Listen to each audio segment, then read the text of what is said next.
Ladies and gentlemen, you are welcome to today's show. Thank you for joining. Thank you for joining. Today we're gonna be talking about the excerpts from the president's speech yesterday about the Canadian dialogue. So we gonna give a highlight about that. We all know what the president discussed yesterday from the excerpt.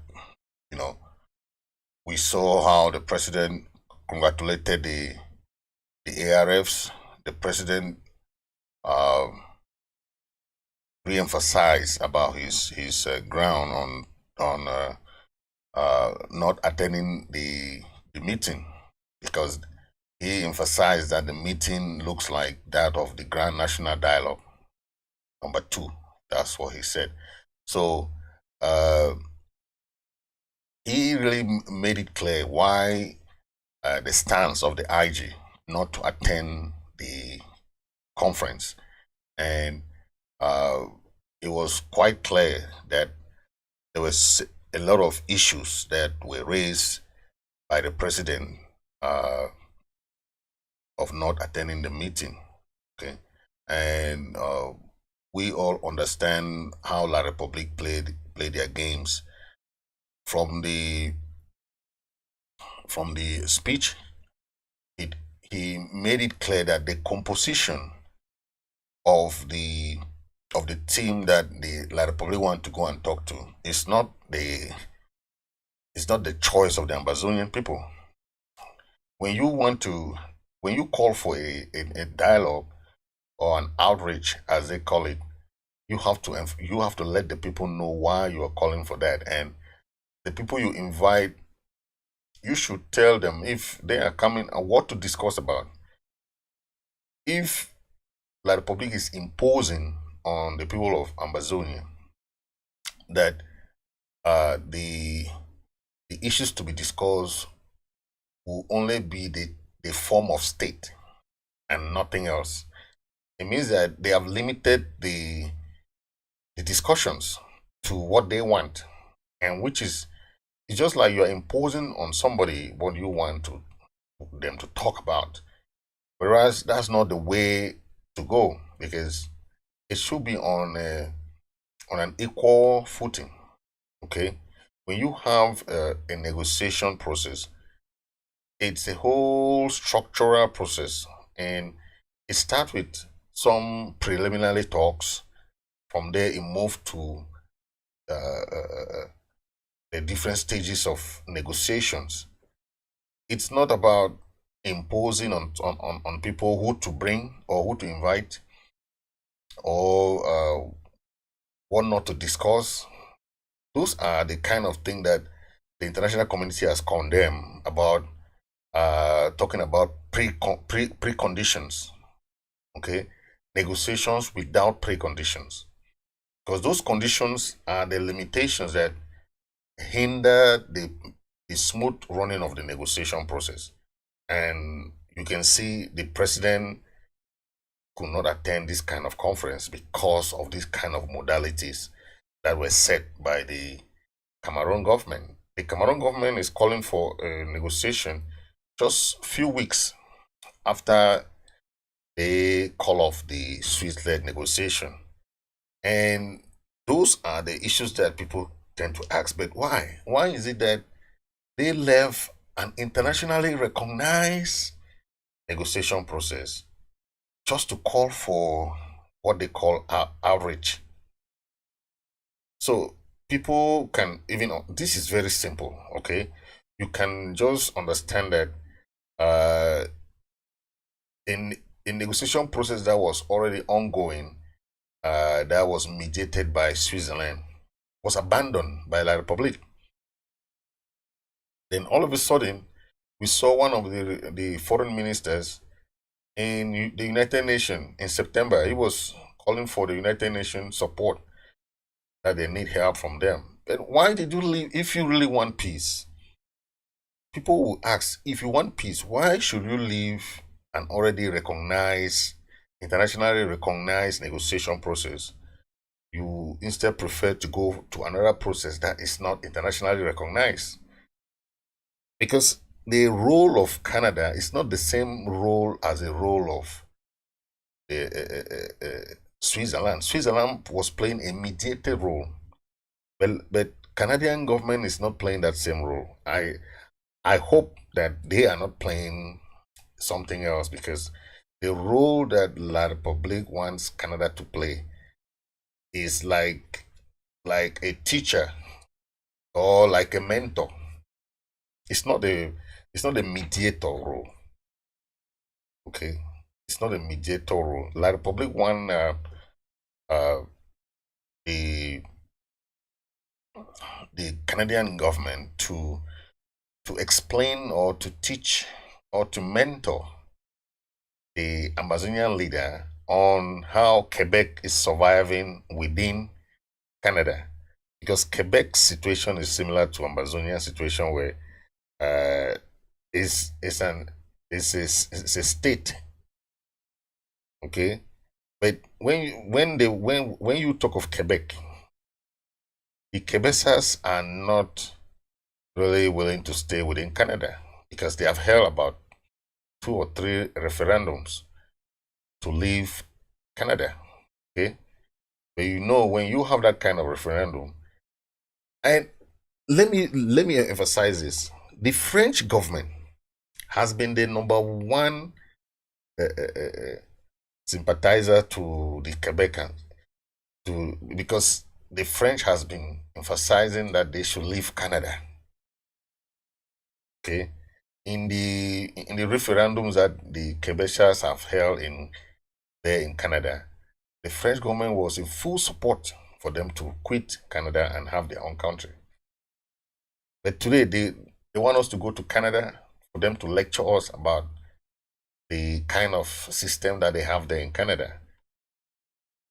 We we have to know what they are trying to do, because when we have a, a kind of country that has had a long history of misguided information, a long history of mistrust, long history of not following international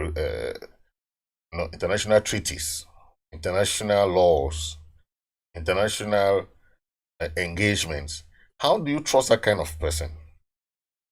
Okay, it's very difficult, because when you look at like Republic's history of, first of all, let's take an example, the, the federation that we had, that was cancelled by Aijo himself, so handily cancelled it in the fraudulent thing that they call referendum.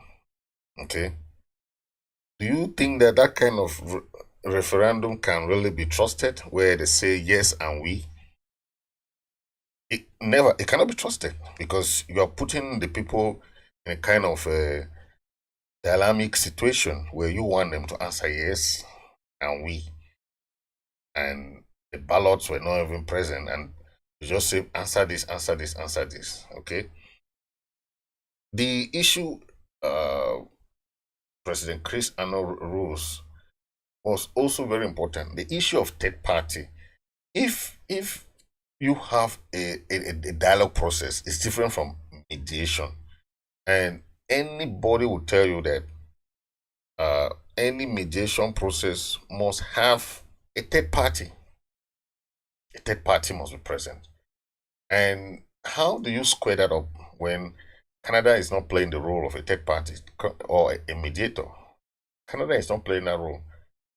Canada is playing the role of like a mentor to the leaders, because they want them to go there for Canada to school them how they're living, how they are having, you know, it's just like you ask people to come for a conference for you to sensitize them, or how they can have your own system, whereas your own system is not even stable, because Quebecers don't want to live in Canada either.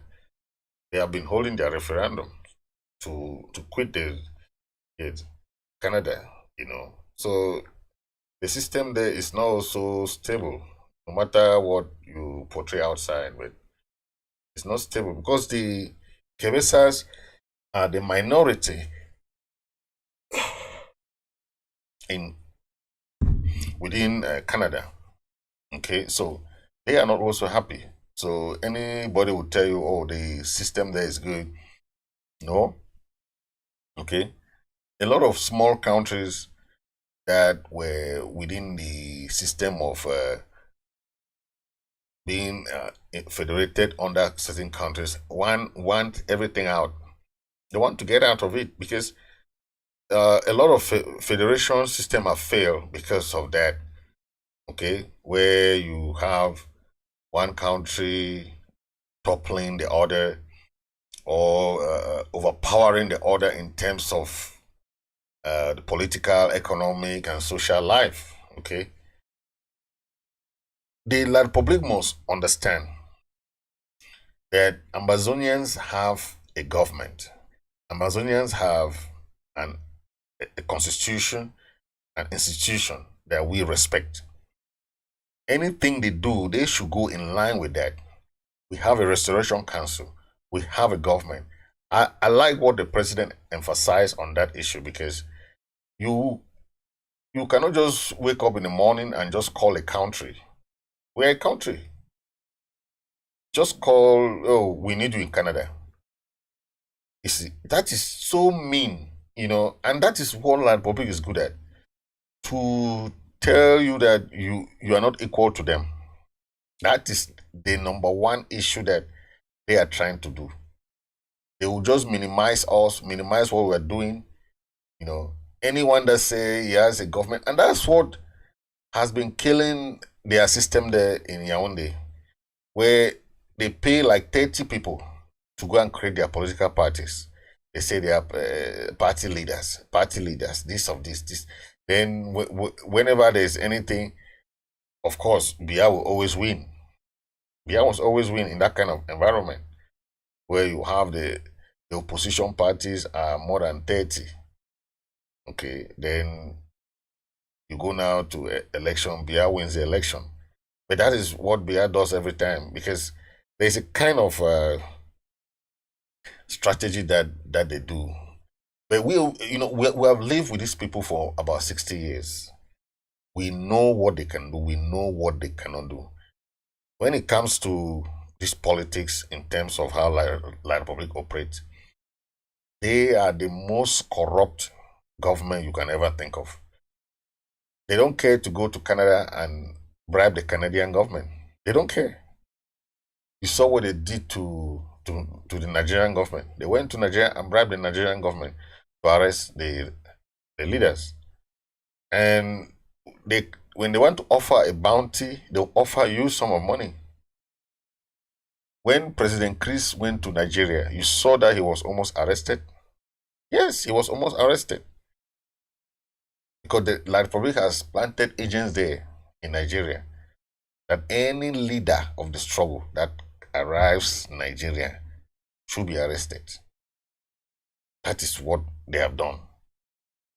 So when people see the risks that President Chris took to go to Nigeria just for the 1st of October celebration, to go and commemorate that day with the refugees, people never see that. They will only be talking about innuendos, bringing all kinds of conspiracy theories that are not even necessary. Okay, they were not necessary at that time. And that's why we are telling them, when you spend time in things that are not important, people will spend time with important things. Okay. Now, the president's speech, he earlier talked about this issue of consultation, because when you want to have something serious, like the Swiss government during the Swiss-led negotiation, that was what we call negotiation, because the third party comes in as a neutral body. You don't come in as someone who wants to favor this country or this other country. You come in as a neutral body. That neutrality helps for you to talk to both parties. Okay, then that's where you bring in your own idea about this and that. Okay, what we know is that it is it is the role of the mediator to build that synergy. Okay, but now we don't see Canada playing that role because the Canadian government, they know that the Swiss-led negotiation was already on, and that is the negotiation that was recognized, and the United Nations, the EU, African Union, most of the international bodies gave their blessing to. Okay, so it is very very clear that the La Republic government does not mean well when it comes to the negotiation with the people of Southern Cameroon. Okay, because if they want to really talk, it will be a real talk. Okay, it will be a real talk. Yeah. So I just want to believe that we have people who can really get engaged, and you cannot be choosing people who to talk to. Okay, you cannot choose who to talk to when it comes to negotiation.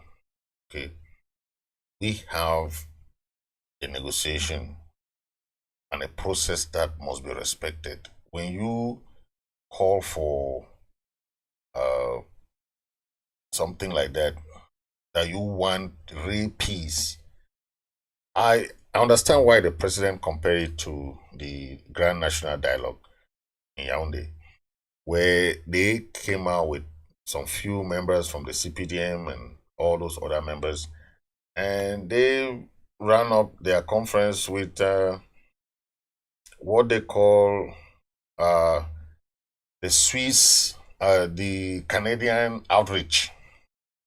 Okay, this is not a negotiation. Okay, that is why we are trying to emphasize the difference between a negotiation and a dialogue. Okay, then the other one they call outreach. You cannot have a negotiation where one party is imposing on the other party who to bring, what to discuss, when to talk, and the process. It doesn't work like that. It is a one-way street. That's a one-way street. And any discussion that is a one-way street can never work out. Because that's why we talk of a win-win situation. When a situation is a win-win, it means that both parties have stakes. Both parties can start with the preliminary discussions. Who to attend the meetings, how the procedure is going to work out, what topics are going to be discussed. That is what we call a negotiation. La Republic don't want that. They want something that they will just cook and come and give for people to eat. It doesn't work like that. It doesn't work. Negotiation, for the history of negotiation, it should be structured, and people should be alert, okay, to get ready for a very long time. It's a gradual process. You don't just rush people in the morning and you want people to go, for a discussion because you want to go at that time. You're pressuring people to go somewhere. It doesn't work like that. So I want people to understand, Ambazonians should understand that the president wanted to go for this conference. But during the meeting with the cabinet, the president refuses to go there because of certain issues that arise. Imagine that he is going to this kind of conference. What is going to go and discuss there? What is on the table? And the La Republic are imposing on us that the only discussion on the table is a form of state. The form of state now means that it's federation. Okay. And they want to still put a very tight grip on the discussions. Okay. Remember, this their thing called federation. They annulled it in 1972 to what they call a unitary United Republic of Cameroon. And in 1984, Biya came and finally turned it back to La Republique. That's the name of their country at independence, La République du Cameroon. That's what Biya changed the United Republic with 2 stars on the flag to 1 star on the flag. So don't forget that. So it is not us that secede from this federation. They secede. That's why when they're calling us secessionists, we say, no, you people are secessionists. Because we were in the union, we wanted something that is good, clean, and transparent, but they instead secede. So that idea, that notion of that, these are secessionists, these are, no, our people saw that they had a very difficult time in Nigeria. They say, okay, maybe the French side of things can be better. So they left the house, the Nigerian house of Enugu. They left. And they came now. I said, okay, let's see. During the independence, they had no choice. They had just 2 choices. No third choice. That 2 choice was to either choose Nigeria or choose French Cameroon. So when you leave fry pan, thinking that maybe you leave fry pan to get down, you still leave fry pan and fall in the fire. That's what happened to our people, because they was looking Nigeria like a fry pan. When they never knew that they thought they were leaving fry pan to get out of the fry pan. They know that they will leave before they leave that fry pan. They will instead fall into fire. La Republique is a fire. That is what happened to them. And when they realized it, it was too late. Before they started to build up their opposition against the government, Biya just started to arrest NCSC members, arrest any Southern Cameroon who was an opposition. They were locked up. Von Gogejinka, you heard of even the Fonchas, they were locked up. Molanjoli Tumbe. Those are people who have suffered in this struggle. That's why when we tell you people that this struggle did not start today, don't be hating your brothers and sisters in this thing now. Everybody will come and have their own time and pass and go. It's a generational thing, so it will not end now. Let some people don't get this confused. You want to be an activist, you be an activist. Don't be an activist because another person is an activist, or you want to be a friend to somebody. Don't be friends here. This is not about friends. Mandela never had friends in their struggle against apartheid. They went there with the mind to liberate their country. That's the mindset all of us should have. And when you see a leader who can do that, like President Chris Anu, he has a mind in the struggle. The brother died in the struggle. He is fighting in the struggle. Now, if somebody doesn't love the struggle, how do you think you can? The wife is in the mortuary. You leave your wife and go to celebrate 1st of October independence celebration. If that is not love, if that is not dedication, if that is not commitment, what other word can you use? So I'm bringing this because I want to elaborate more about his speech. And most of us don't know how people are dedicated in this struggle. And okay, the president emphasized, if La Republique is still thinking of these backdoor negotiations, then they are not ready to end the war. Because if you are ready to end this war, you have a good negotiation process, you wouldn't have left the Swiss negotiation. You would have stayed there and see how it works. But when you leave it and think that you can just call people in the middle of the night, you have to meet here, you have to meet, it doesn't work like that. So the president re-emphasizes his stance. He will keep the firepower. That is all what he's looking at. If La Republic think that they will be ready for the negotiation, the renegotiation, genuine negotiation, they will come then. But what they're trying to do in Canada is it's not a conference. It's not a dialogue or a negotiation even, because dialogue you even want to have something to talk about. But this one is just a conference, inviting people, okay, and you don't even care to know the response of the government that you are inviting. Okay, we have a structure, we have a government, we have a cabinet, we have everything as a country. We have a flag, we have an anthem, we have a constitution, we have institutions, we have different departments of government.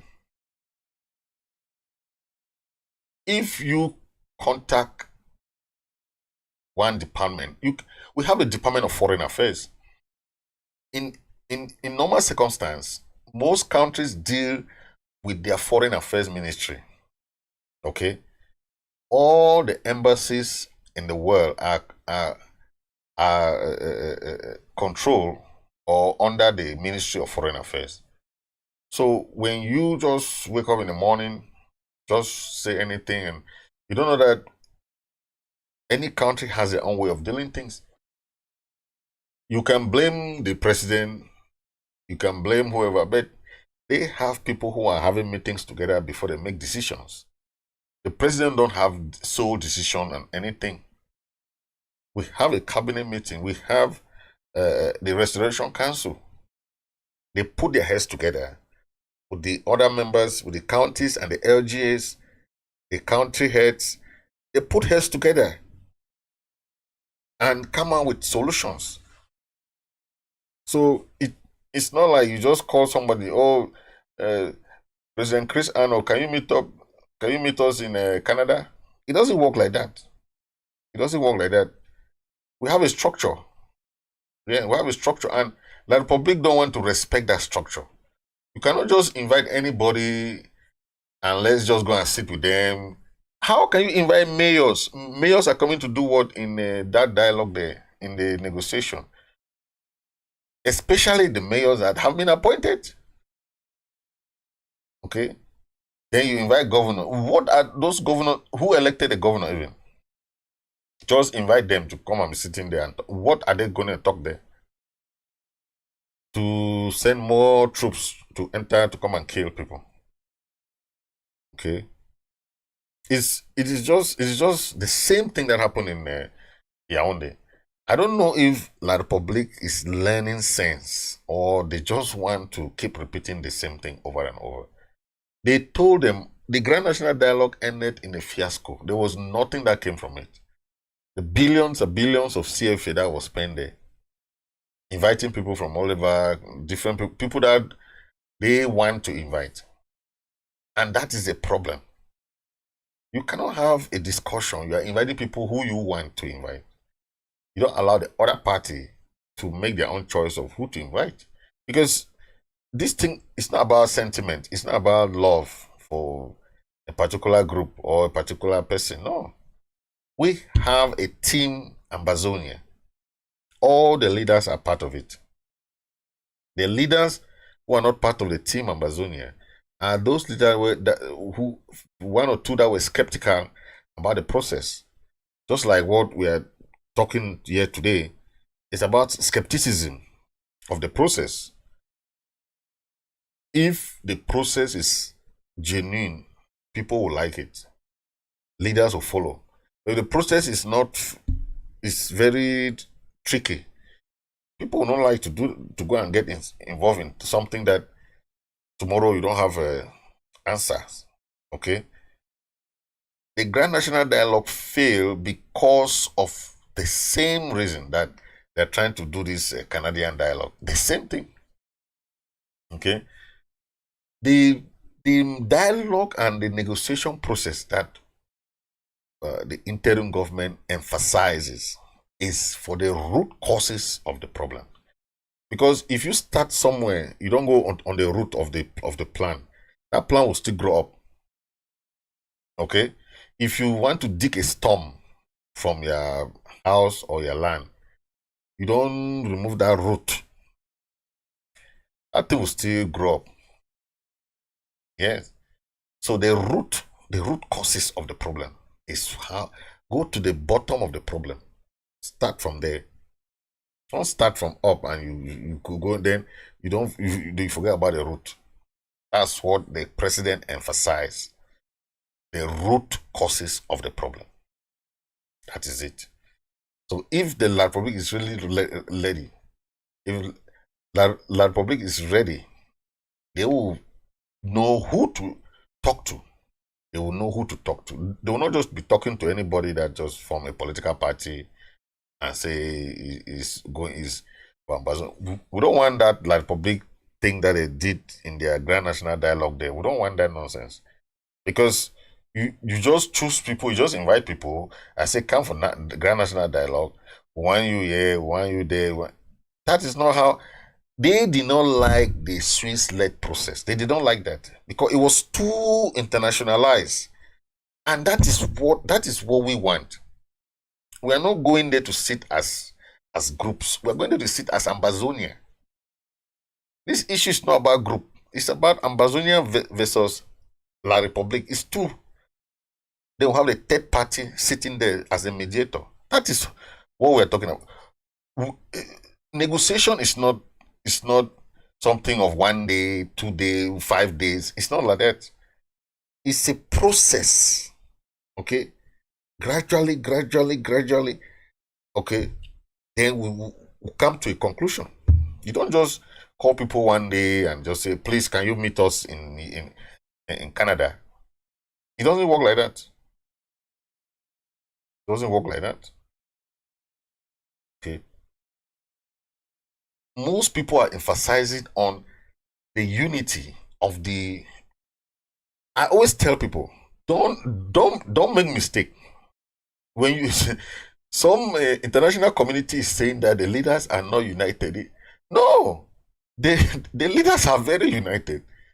The unity of purpose is very important than the unity that they are talking about. The unity of purpose. All the leaders, any leader that want to be in Team Ambazonia, the team for independence, will have one voice. They will not blink. They will have one voice. The leaders that are trying to sway their ideas, they are in federation. You see, so we have one voice. Anybody that is saying that, oh, the leaders are divided, they are divided in approach. Don't forget, when you say divided, no. Talk to all the leaders you know that are in the struggle. They'll tell you. No one is for federation. So people can say all the innuendos they want, but they don't know. But let's listen to Tibona. He said he made mention of that, but I know. Okay. I'm sorry to, if somebody will not like this, but in the United States, I would guess that about 8 out of 10 people have never heard of Cameroon, let alone Amazonia.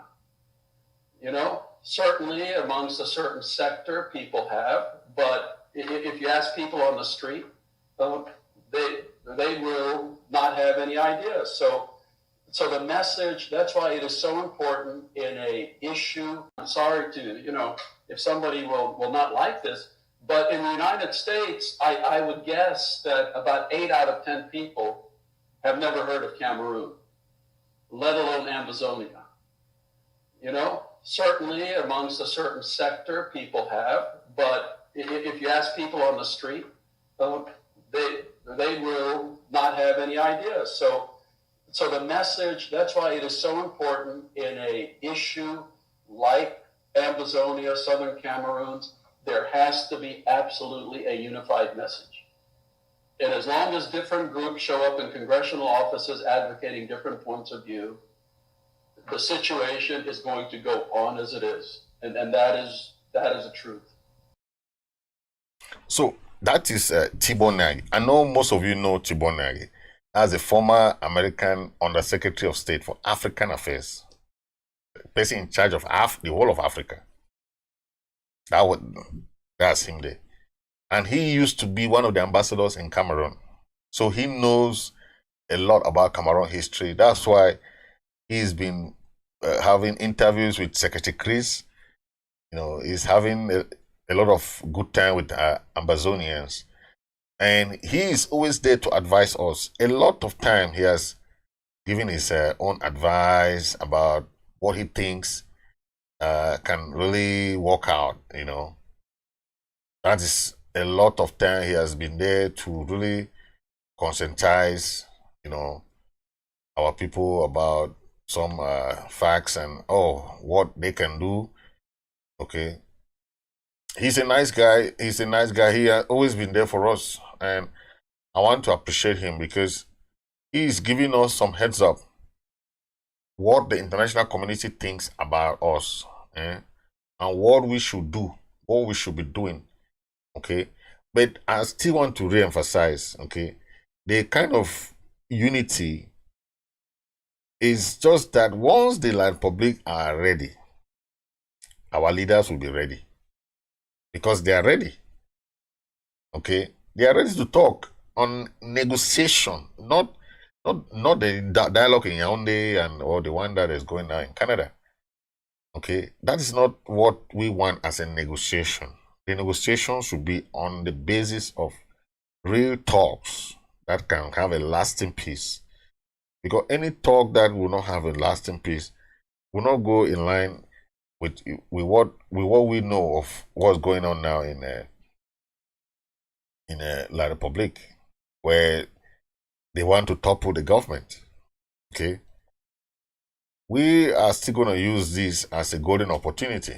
Okay, no matter what happens, we know the Grand National Dialogue failed. Okay, this one is coming now for another Grand National Dialogue number 2. It will still fail. Okay, that is what we are talking about. Okay,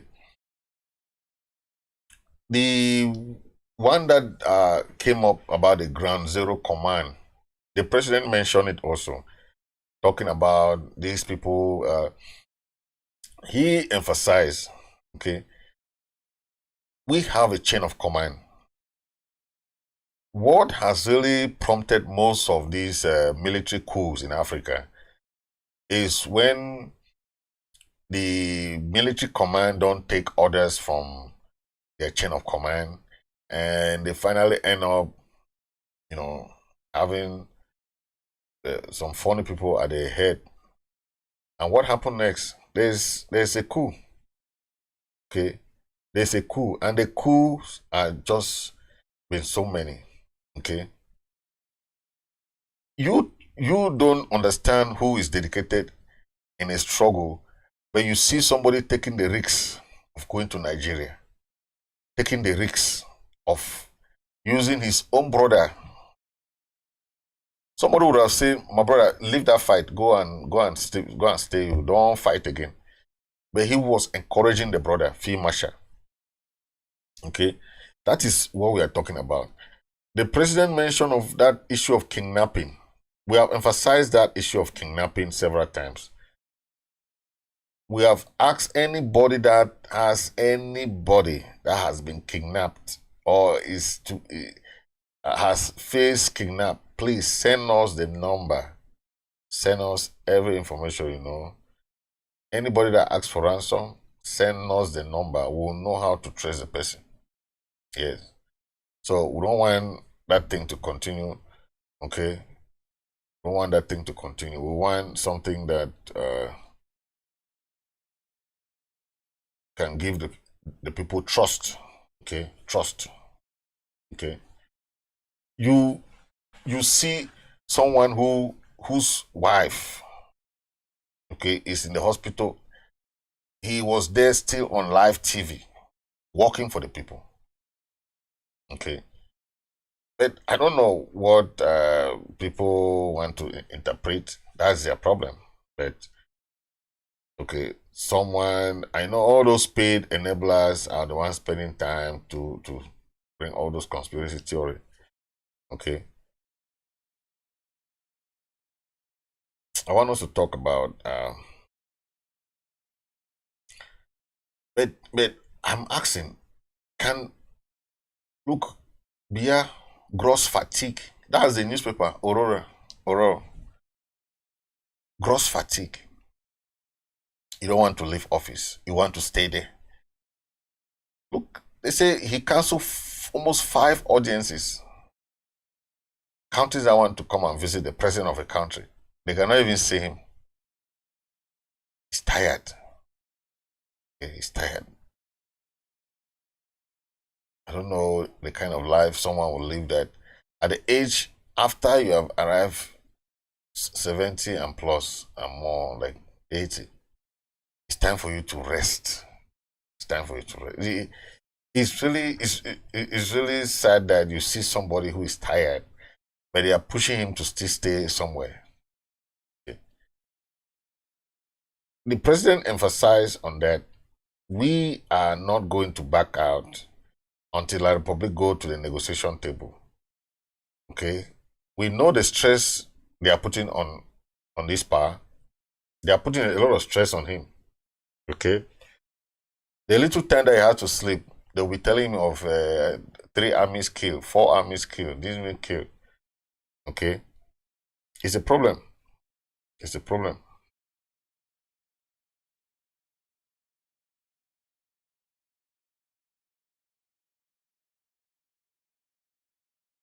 Okay, so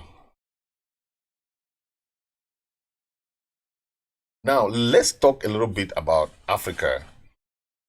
The educational system has been very, very bad, and that is the same system that La Republic is using on our children, where children will graduate, they don't have anything to do, they don't know anything to do, and at the end of the day, how do you address that kind of situation? Take a listen at this man. This guy is very inspiring. I like his way of looking at things. Africans or no any other country in Africa is capable to manage the mines because of we don't have the machinery to begin to process those minerals that we have today. Hence, the involvement of our friends, I call them friends from the West, Europe, let's call them frenemies. They're not friends. They are enemies who are pretending to be friends. Let's call them frenemies. That's a new word for you, huh? They're frenemies. They look like friends, but they're not friends. Now, this is where, when I'm talking, you must hear me twice. When I'm saying we need to decolonize even education, that is the context I'm coming from. You blatantly want to admit that we don't have the knowledge. We don't have the skills. We don't have the machinery. Like, really? Then what is the use of our universities? What is the use of our technical colleges? What is the use of the Department of Mining? What is the use of Department of Commerce? Why not go out there like the Chinese did? Buy the damn mine. Rent out and hire the engineers. Bring them to your own colleges and teach your own young people how to use these machines. And you walk up to any of these mines around, how many white people are in there? Are there not black people working there? So at the end of the day, with a cankered, rotten system that doesn't want to look the devil in the eye and say the education which we are giving our children is not connected to the resources that they have on the ground. So even after they get educated, they still walk around and say, but we don't have capacity, we don't have the education, we don't have the skills. If you don't have the skills, then why did you go to school? Then what were you doing in school? Learning how many legs does a grasshopper have? Then you say you're educated. Then it means that the weakest link is not only the mining sector. The weakest link is the education and technical colleges that are producing engineers, electricians, who can't even go as Zambians and look at the copper belt as a source of resource and say, how do we take our knowledge system and education in Zambia to look and study the copper industry properly and create that into a value chain so that we can employ our own children. Therefore, the curriculum at the University of Zambia is useless. If it leaves the engineers and the mineralogists totally defunct of the fact of maximizing on the resources that are next door, right in front of their doors. And what is the answer to that, those lamentations? Chase away the professors. Chase them away. What are they doing there? Would rather go and rent out some Chinese and British and German engineers and make them as lecturers who can show us how to create the same machinery that we're busy buying from the West. We need solutions, young men. We're not here to be lamenting problems. We need a solution. So if you're an engineering lecturer at a university and you have not produced the machinery that can deal with Zambian problems, you are wasting taxpayers' money. Fold those damn papers, put them in a cardboard box and take a leave of absence. Wow. You're a weakest link to the system. Useless, to say the least. Carrying a pile of books, yet you can't even run a spaza shop. Yes, this is a kind of, these are the reasons why you saw us trying to say we have to change the system. Okay, when we talk about community schools, government schools, professional schools, schools that can train people to have what we call education that they can use. Okay, not history where you just learn history or you do geography. You learn the shipping in Japan. You don't learn shipping in Amazonia. Yeah, you learn wood plowing in Finland. Whereas we have wood there that they can learn about how to do what we have there back in our own country. Okay, fishing in Sweden, where we have fish there in Atlantic Ocean there. We can teach them how to do fishing there. They are learning things in Europe that they will never ever see the countries. That is a kind of archaic kind of educational system. You teach people what they will see, what they can change something. Okay. We went to the universities in La Republic there. Only classroom. No one day we went for any field trip. No one day. What we were studying could not help us because we never use it out of classroom. Everything was inside the classroom. Notes, copy. Then when you leave, you start being shomekam. You start shome. That's the way we use back then. Shome means, it's a French word. It means moving around without any purpose. Jobless. So you are shomekam. That's the word. Okay. This is one of Ghana's minister also emphasizing on that issue of the kind of education, the system that we give to our children. I go to schools upon schools and I speak with the students. And when I finish speaking with them, I'll say, do you have a question for me? No hand goes up. A hand is just to go up. In all my encounters in Ghanaian classrooms, we have tamed the children. We just want them to write down what we tell them. At the day of exams, they should put down what we have told them. We say, you are the best student the country has ever known. That kind of education system will not transform Ghana. That kind of education system is not going to give us critical thinking individuals, especially since we are in the 21st century and education 4.0, the fourth industrial revolution. You can't memorize your way out of poverty, but you can critically think and innovate out of poverty. So Ghanaian schools, Africans will have to begin to take a serious look at what I call the assertive curriculum. A curriculum that empowers the African child to ask questions and challenge the status quo respectfully within the African cultural context. But not a curriculum that tells the African child to be quiet and don't say anything when the adult is speaking. Yeah, so that's what we're talking about. Africa should change their system of education. The colonial system is still with African educational system. While the Europeans have revitalized their system of education, we are still using the old colonial syllabuses. The old colonial syllabus. Even in our system, look at people are still using CFA when countries have already had their currency long ago. The Ghana is using the cedis. Nigeria, they are using their naira and kobos. Okay, but these foolish African countries, these French African countries, are still using the old currencies. All. Then they are paying monies to France. Okay, that is how the system is. They are paying monies to France. Okay, but how long will the African people be under this bondage? Economically, politically, financially, socially, educationally, all wise, Africans are still bondage. Okay, this parliamentarian spoke very well about this, and people should listen to this woman because she emphasized on that. I don't think you'd have to be a genius to know that the last thing the Horn of Africa needs is more foreign military bases, more weapons and more European meddling. What we call our strategic relationship isn't about human flourishing, it's about the EU's ambitions as a superpower. There's now a new great game in the Horn of Africa. Greater and lesser powers are pockmarking the place with military bases. France, the US, China, Germany, Japan, Italy, Saudi Arabia all have a presence in the tiny area of Djibouti alone. Mercenaries are swarming in from all quarters. The entire region is being militarised. War is in the air.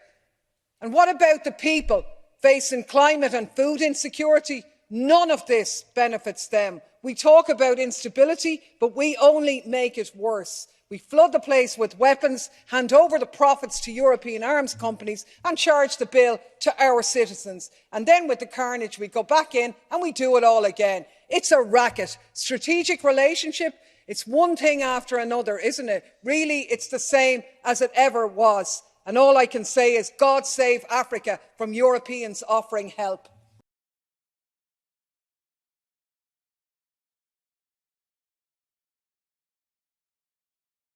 The same thing happening across Africa. Okay, when we have people that are very, very selfish and they want only something for themselves, they don't think about others. Okay, it's so sad, but that is what is happening. Okay, that is what is happening. I want to leave Ambazonians with this by our able apostle. What you do to people in your days of fame, wealth, popularity, political power, what you do to people will be your retirement.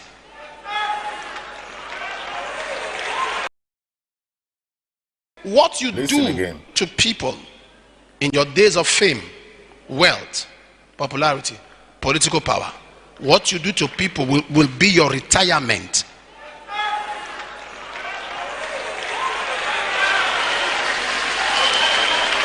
That will be your retirement. There's a gratuity and pension that government will not pay you. Life will pay you. There's a pension you don't get from government. There's a gratuity you don't get from government. You get it from life. And it's on the platform of how you treated people in your days of glory. Be careful. Wow. That's what a very you powerful do to people in your days of fame. One there, okay? What you do to people in your days of glory. This is the last sentence I want to leave for you people. What you do to people when you are up there is what will follow you later. People don't know that everything has retributive justice, retribution. Anything you do to somebody will come back to you. That's the last lesson I want to leave to you. What kind of Ambazonia do you want? What kind of people do you want to be? Are you that kind of people who are selfish, who are greedy? We have to change our mindset. Let's change our mindset and know that life is not what you think. Life is about people. Okay? If you have people in your life, you are rich. You have people in your life, you're rich. Money is not richness. Money is not wealth. Okay? I want to show you this last video of the Ambazonia we are planning to do. This is Ambazonia we want.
If you're watching on Facebook, please share and share and share. If you're watching on this very channel on YouTube, please hit the subscribe button for more videos and more alerts. Thank you very much for watching. Stay blessed. God bless you. God bless Ambazonia.